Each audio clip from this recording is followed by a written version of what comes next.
Hello, YouTube. So for one, again, I hate having to say this so much. Sorry I'm getting this out late. You guys probably know the reason already. School. I just want to get that out of the way as fast as I could. Um, so now I'm going to do another Star vs. Evil vlog. So the new episode that we got was an international field trip where the plot from the episode of Gravity Falls called Boss Maple ensues. Sora is happy to be going on a field trip. She, for some odd reason, gets authority of the field trip, sends everyone to a dangerous dimension because she thought that she could handle it? I don't know. And then just decides, yeah, just do stuff. I don't care, just do whatever. But of course, this was a stupid idea because there needs to be rules. And while she's doing that, then their teacher, who is still a troll because Star turned her into one, she doesn't want to fix that or anything. Nope, she's just like, yeah, whatever, I don't care. Is now walking through a museum on trolls, because there are museums on trolls, I guess, and figures out, huh, I still got 350 years left in my life. Because apparently trolls have the lifespan of 400 years. Good to know, I guess. If I ever come across a troll, I'll tell him, hey, you can live for 400 years if you don't know that. So then she decides, well, since I'm now a troll, I guess I can find out a little bit more about what they're like. So she stays in the museum while anarchy is raging outside because Star does not use any rules. She's a genius, huh?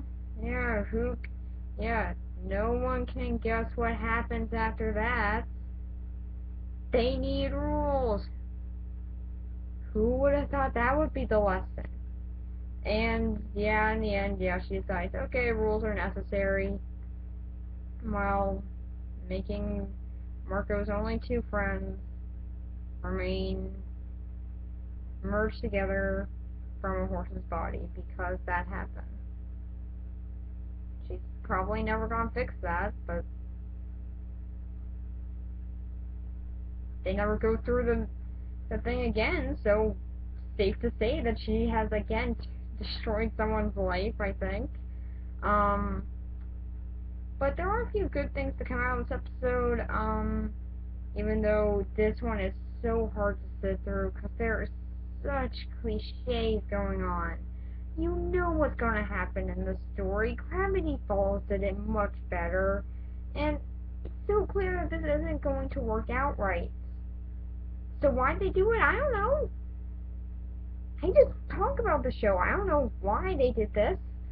So I really don't understand why they went this direction. It really doesn't seem like a good idea for an episode, but I will say, again, two good things. One, Marco in this episode. I guess he's seen so much magical stuff now, he doesn't care. Yeah, he ends up in this magical world, and just like, let's be on my phone for a bit. Texting Jackie, because I somehow got her number, even though I don't like to talk to her. Oh yeah, and consistency is saved from the last episode, with Marco trying to date Jackie, where apparently, where in the last episode, he's now set up to saying hi to her. He again brings up that he's only been able to step up and say hi to her. So, pretty good consistency there. I really gotta put that in there, because that was kind of neat to hear.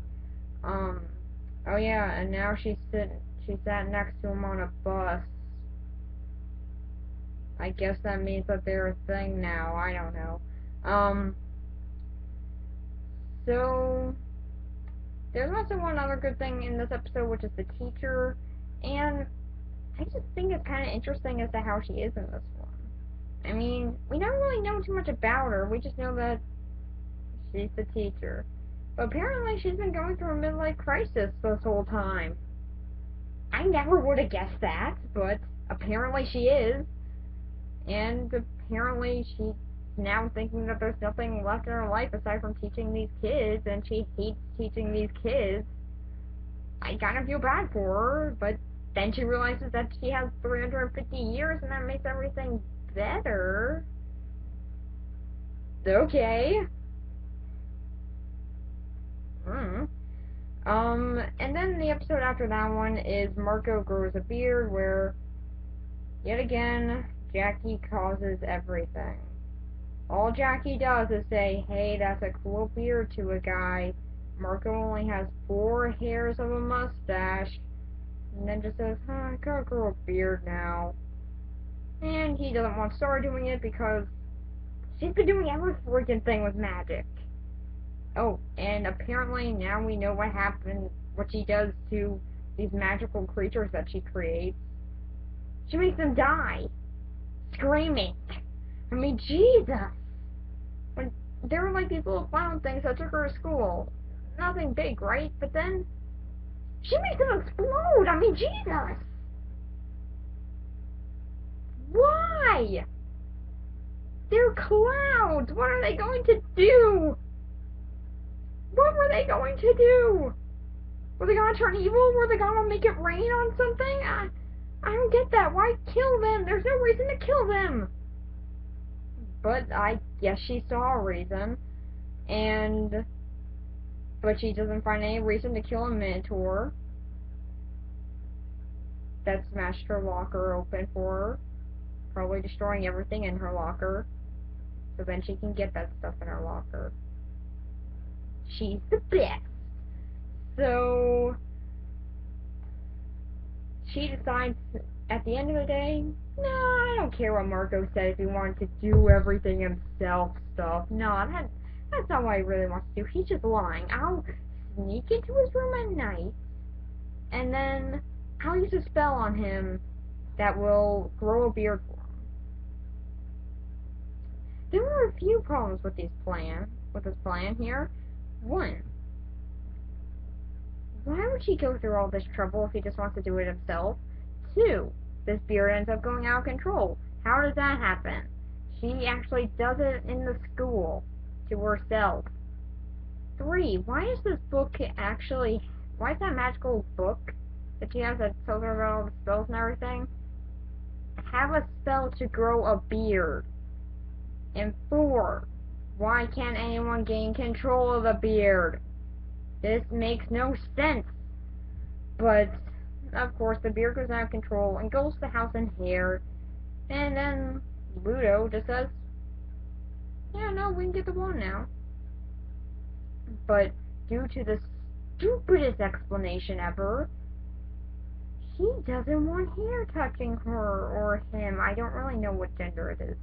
I still don't know. It wears a dress and it sounds like a girl, but they all refer to it as a he, so is it a he? I don't know. It makes no sense to me. But basically, she doesn't want to touch hair because of a stupid reason, and then makes all of her monsters do all the work for her. Now, this is actually an aspect I kind of like,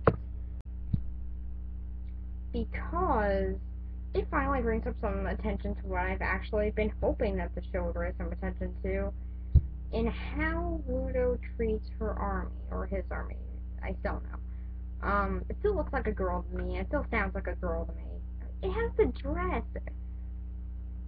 How is that supposed to be a guy? I'm sorry, it really does not look like a guy.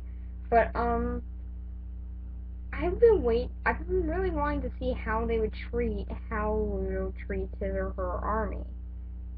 Because it's never addressed. Even in the pilot episode, she still treats them like they're just like garbage or anything. This isn't just a new development because the episode deserves it. It's been like this ever since the pilot. So, I've been wanting it to actually get some attention. And it finally has.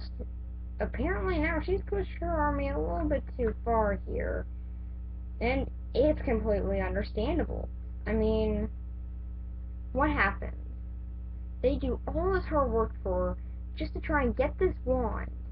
And then what does she do? She messes it up because of a stupid little thing in her past? Are you kidding me? You were that close to the wand! And you stupidly touched the hair yourself! You could have just grabbed the top of the wand and pulled it out, but no, you wanted to touch the hair because you're an idiot. Well, I'm glad she's kicked out because I really do not like her or him because of the way that she treats her army. I mean, she's a fine character, but I mean, she's not that developed or anything, but she's fine as is. But the way that she treats her army is so undeserving. The only member of her army that she's actually treated with some respect is okay, well, two is Taffy because he's actually the one doing stuff that she doesn't order, I guess, and that makes her happy. And two, Lobster Claws. Why she treat him with respect? Because he touched the wand once. Oh, and when did she give him respect? Oh yeah, after banishing him from his world, probably with his family and friends, and also sending him to a different dimension, and just leaving him there. But then he touched the wand, so that means that he's good. In fact, I think that she just wanted to ask how it felt to touch the wand, and then was just gonna like leave him on that planet. He just walked through the portal, and we never see him again in that little monster team. So that probably is what happened. So I really am glad they addressed this, and they probably addressed it the best way that they could, with her finally getting kicked out. All these monsters have finally had enough, so now they kick her out. And now Taffy's in charge, because he was clearly trying to destroy her army, or destroy her and leave her army standing. And the monsters that notice what's going on, they're kicked out too. So I'm glad they finally got that on track.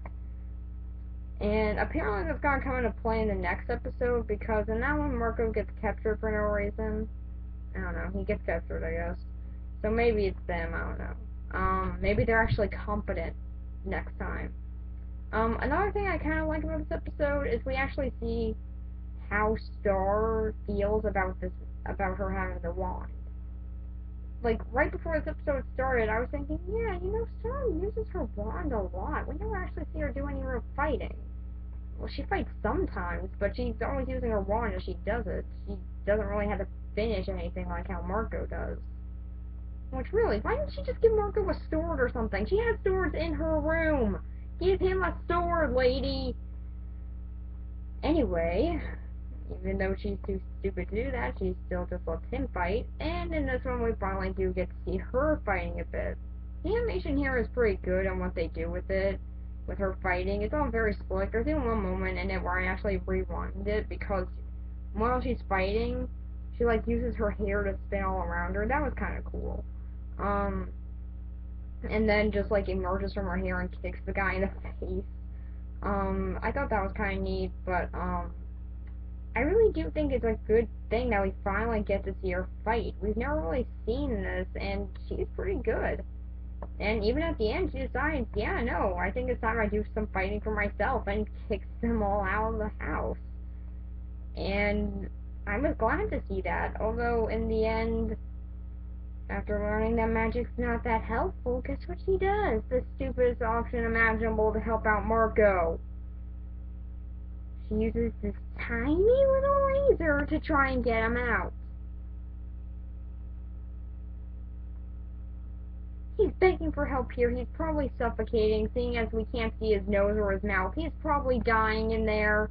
Just use your freaking wand! He is going to die, Star. We only see his eyes poking out of the hair. His nose and mouth are fully covered. He's probably suffocating, but no, tiny little razor could do this. Yeah, no, don't be an idiot, just use your wand. So there's not really that much that happens in this episode aside from that. Like, basically, the second half of it is where it starts getting better.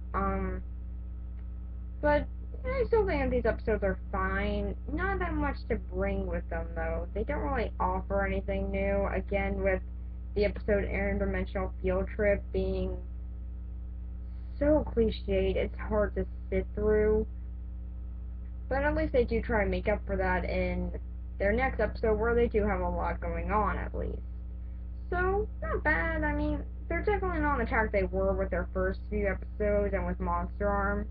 I still really want to see come back. When is Monster Arm coming back? I really want to see that. But apparently the next episode is the season finale. Dang it. I vlog about this. What am I gonna vlog about in between then? Actually, if you guys want, I can vlog about Steven Universe in between that. I mean, the show just got back on, so let me know in the comments if you want me to vlog about that. While Star vs. Evil is off, and whenever Gravity Falls back on, I'll skip Steven Universe for that day then. If you guys want that, that is. So yeah, not bad episodes. Still pretty good animation. Um, I guess I'll see you in the season finale of it. Bye.